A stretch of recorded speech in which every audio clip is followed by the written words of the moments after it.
What's good, people? It's your boy Tawan from Lifestyles Defined, bringing you the Samsung Galaxy S4 review. Samsung Galaxy S4 possesses design cues that kinda set it apart from pretty much any device on the market today. I'm sure it had a lot to do with the recent legal issues with Apple, but let's start out with the body construction. Lightweight polycarbonate pretty much encompasses the entire device, with little to no metal used, and is pretty much weighted at about 4.59 ounces. Just beyond the glossy finish is kind of a checkered-like pattern that adds to the look of the device, despite being a bit of a fingerprint magnet. The bezel is a brushed faux aluminum. First glance gives a rich appeal, while along the ridge of the bezel you can see where they shined it to a premium look. The bottom edge is where you'll find the micro USB port that doubles as an HDMI port for high-def video transfer to supported displays. Right adjacent is your mic opening, while the top edge has your standard headphone jack port, a noise cancellation mic, and my whole-time favorite, an IR blaster. The screen size has been bumped up to about 4.99 inches, or pretty much 5 inches if you will, up from the previous 4.8 inches with the GS3, and is a full HD Super AMOLED display, capable of rendering the deepest of blacks, perhaps the richest picture from a high-end device today. Along with this massive display, you find that the GS4's front fascia is pretty familiar. The physical center button, as seen on the GS3, is still present along with the capacitive back and menu button. The upper, just above the Samsung logo, is a 2.0 megapixel lens, along with a proximity sensor and 2 ambient light sensors that detects changes in light and adjusts colors on screen for optimal viewing, along with serving as a motion sensor for features like motion gesture. On the rear, you have your speaker port that's now pretty much been relocated to very left lower, similar to the Galaxy Note 2. AT&T and Samsung logos pretty much are splashed along the back door. A 13 megapixel shooter this time around, and an LED flash. Beneath the surface, 26 milliamp battery, a spring-loaded micro SIM and SD card slot.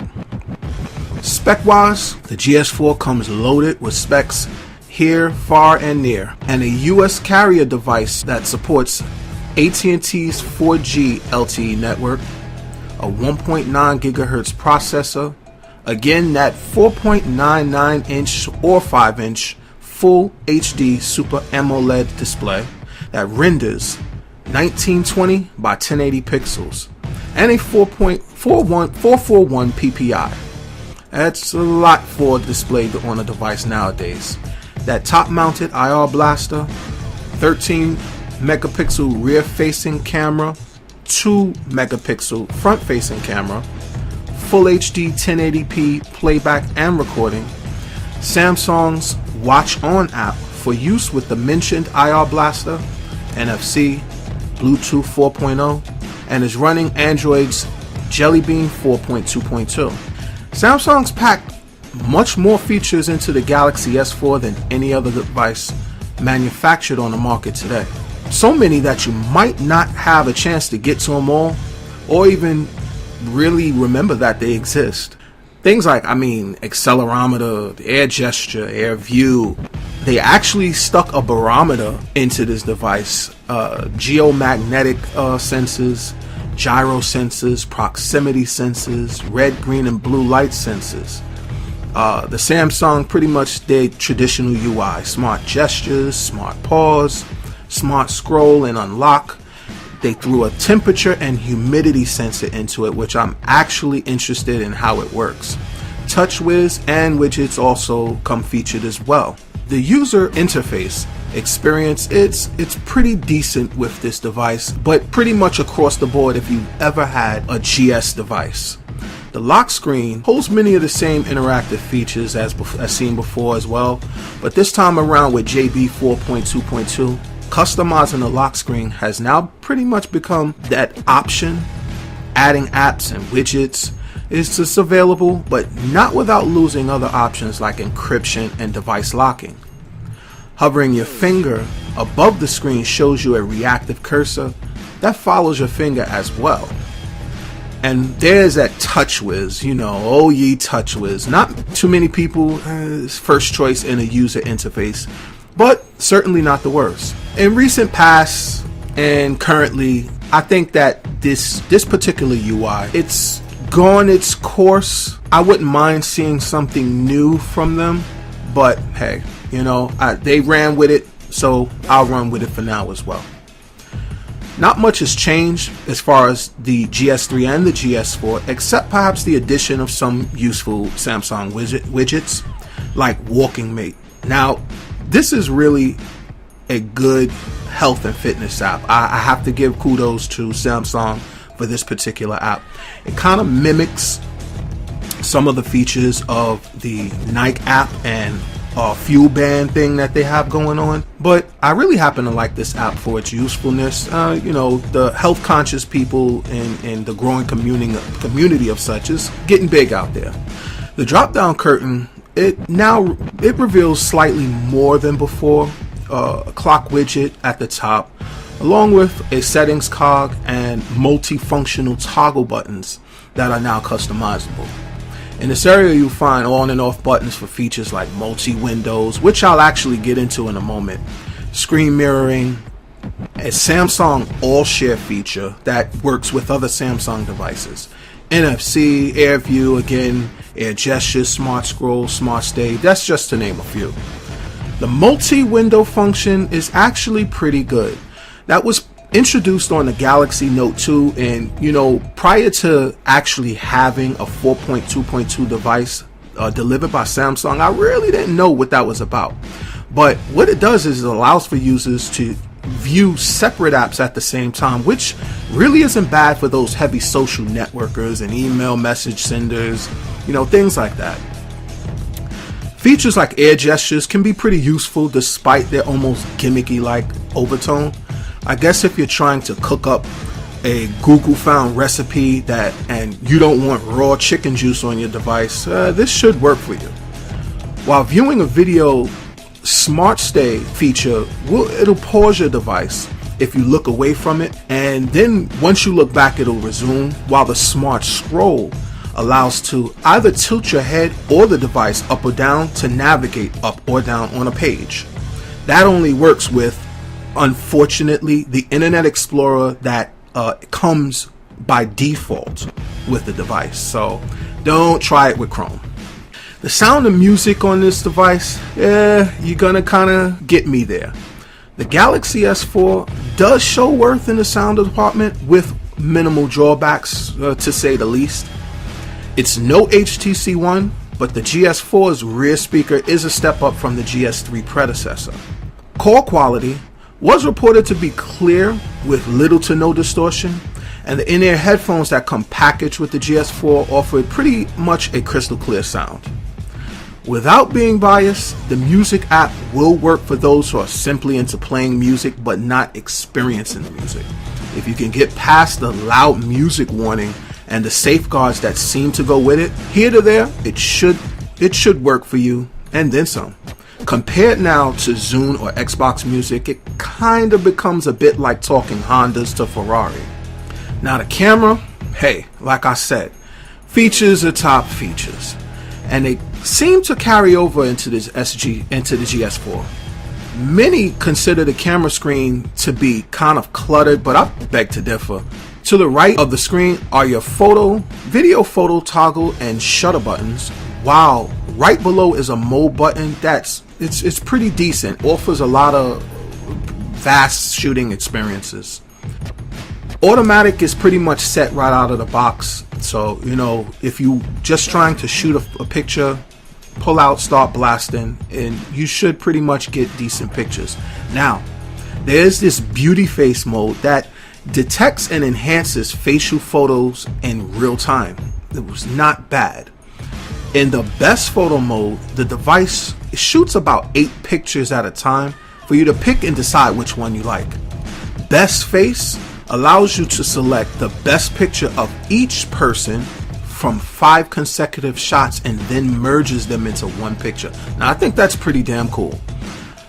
Sound and shot mode, It added for a bit of dramatic appeal to the pics, which wasn't bad. I haven't gotten a chance to use that, but I'm actually itching to kind of use it. Drama mode takes burst shots of any moving image and combines segments of the image into one picture. Animated photo, a feature I kind of saw it first on the Nokia Lumia, so I'm no stranger to it. It allows for you to animate a section of the picture while the rest remains still. Rich tone HDR lets you take and merge pictures in different exposures to create the perfect picture. Another decent feature of the device lets you remove unwanted objects from a series of pictures, and then again allows you to put it together for the best picture. Panoramic shots is pretty much across the board, but with the GS4 it allows for you to take 180 and 360 degree pictures. While a sports mode, it allows for the best pictures of moving objects. Again, nothing new you haven't seen from other devices. Samsung night mode, well, here we go with, other OEM companies pretty much trying to rival the Nokia Lumia 920. But, does it do a good job of it?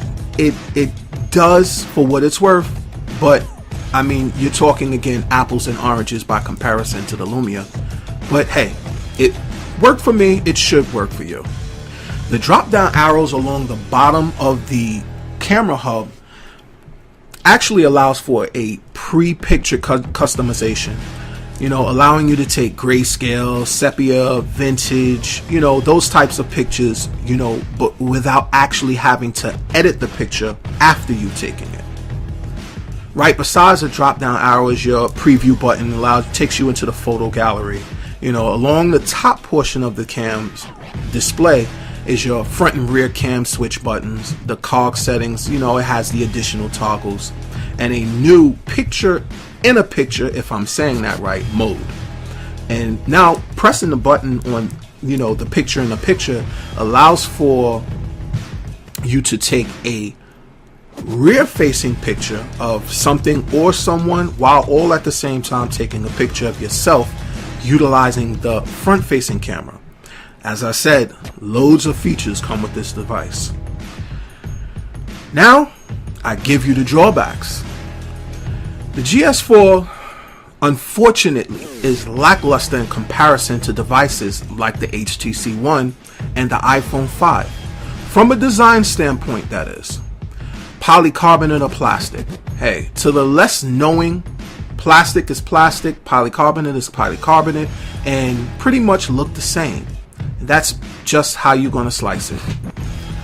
For the name Samsung, and to not go with something more premium becomes a bit of a disservice.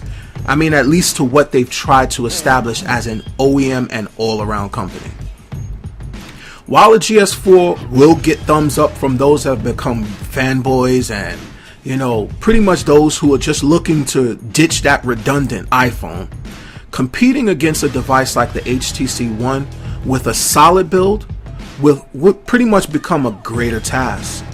Now, how does this task get even worse when you couple it with a subpar sound? I, for one, love playing music in my vehicle. But when this device is forced to dumb down the volume without my consent, for the sake of preserving my hearing, all while not knowing that I'm not using headphones, that becomes a bit of a negative for me. But above all, if you can get around the sound issues or even the lack of a solid build, the Samsung Galaxy S is without question a remarkable device on its own. Packed with features that can impress even the most loyal of iOS and Windows phone users alike. Can I recommend this to the masses? Yes, I can. But certainly not before disclaiming any drawbacks. Is this the best device on the market right now? I'm gonna say yes, but not because of the loads of features and not because of its glamorous visual appeal, but simply because it's a Samsung device.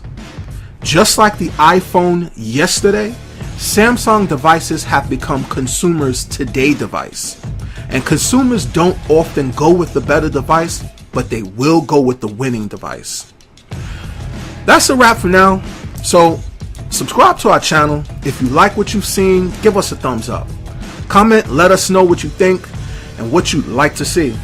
I'm Tawan, Lifestyles Defined. Peace.